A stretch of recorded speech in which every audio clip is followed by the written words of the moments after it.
So in wargaming, there's this idea of the social contract. We're stepping outside of the day-to-day responsibilities, school, work, all that type of stuff, and we're sitting down to play a game. We're trying to create that narrative. We're trying to create something memorable in the moment. That's, besides just being a simulation, that's one of the reasons that wargaming is so attractive to me, with the miniatures and the terrain and the battle effects and the music. It's as if we're stepping into like a live action role-playing game or some sort of live action alternate universe. So I feel like it's very, very important to get the best experience that you possibly can to really push that part of the hobby forward as best we can.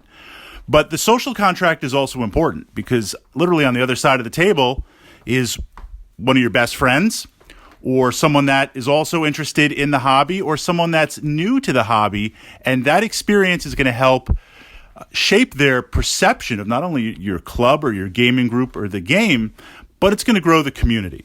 So building a checklist, what are some of the ideas that I try to keep in mind the best I can every time I play?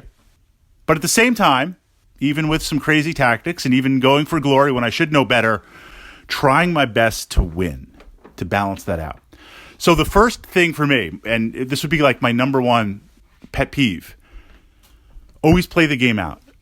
Always finish the game.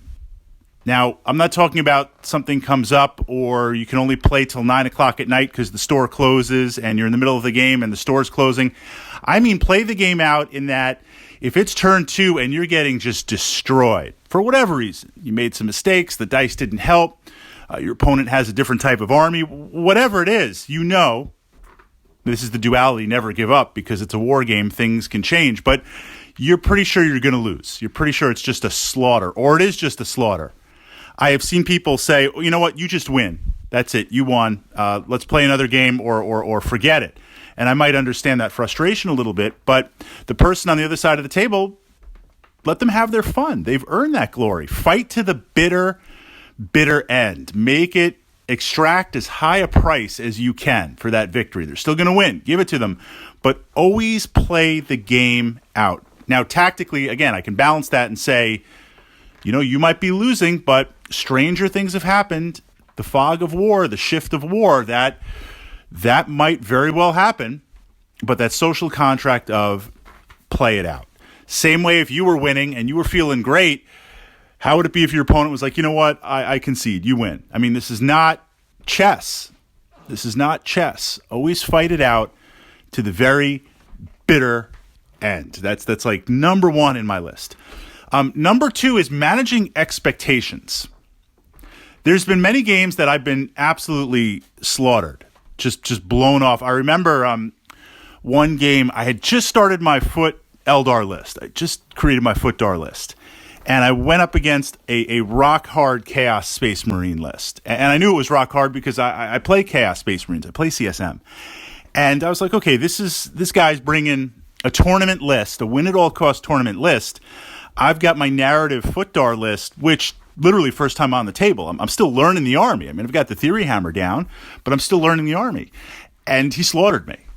Even knowing that, I was kind of pissed. I was a little bit salty. I was like, you know, really? So it's one thing to lose a game, but you feel like you have a chance.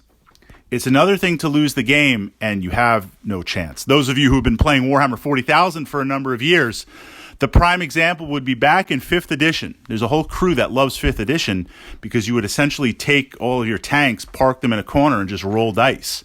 And that's it, just parking lot, Imperial Guard, and just shoot. And there was nothing you could do to counter that based on the flaws of 40K, the you go, I go system, the turn one system, the vehicle rules at the time. That's an example of frustration because you're losing. It's literally who goes turn one. You're losing and you're like, I can't do anything about it. So I want to manage that frustration up front. And what I mean by that is going in with an idea, hey, what kind of game do you want to play? We're playing Battletech. We're playing 40K. You want to play a competitive game? Just bring the most rock-hard diesel units that you can and wreck face and smash face? Do you want to play that game? Do you want to do a narrative where, you're playing a specific regiment or set forces, or you want to experiment with something? I don't want the game to be mismatched. Do you want competitive? Do you want narrative? Do you want a little bit of a mix? So this way, the expectations going in, you know what's happening. Now, that's easy to arrange ahead of time. If you're going to play, hey, we're going to play Battletech this Thursday. How many points? How many battle value? Any particular mission to play? Are there any units we want to bring or not bring? Meaning, hey, play air units or leave air units out. Bring in ground units. Don't bring in ground units. Managing it. When you play a pickup game, Wargaming, a lot of war games and a lot of players, hey, it's, X-Wing miniature night on Friday. So you show up Friday. You don't really know who you're going to play. When you play someone random at the table, a pickup game, I like to have a little bit of that conversation ahead of time. Meaning, what kind of game do you want to play? And leave it to my opponent, what they feel comfortable with. I might be looking for a competitive game.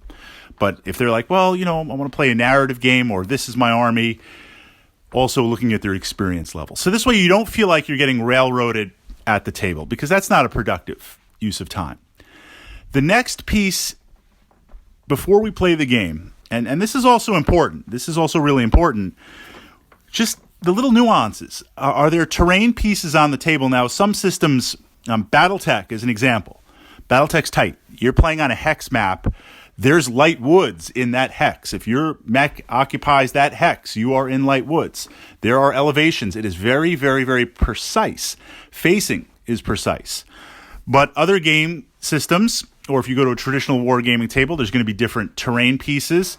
I like to say to my opponent, how do you want to handle this terrain? We'll count these type of forests as light woods. Heavy woods, do you want to say connect the trees? And if you're inside, if your base is any part inside that grouping of trees, you're in cover. Just again, so you don't have a mech parked in front of a tree and you think you're in cover. And I'm like, wow, that guy parked his archer just out in the open, and I blast at it. You think you're getting a cover bonus and you're not.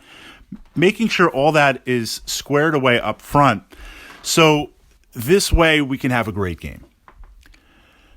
The last piece that I try to push forward is people have different interpretations of things.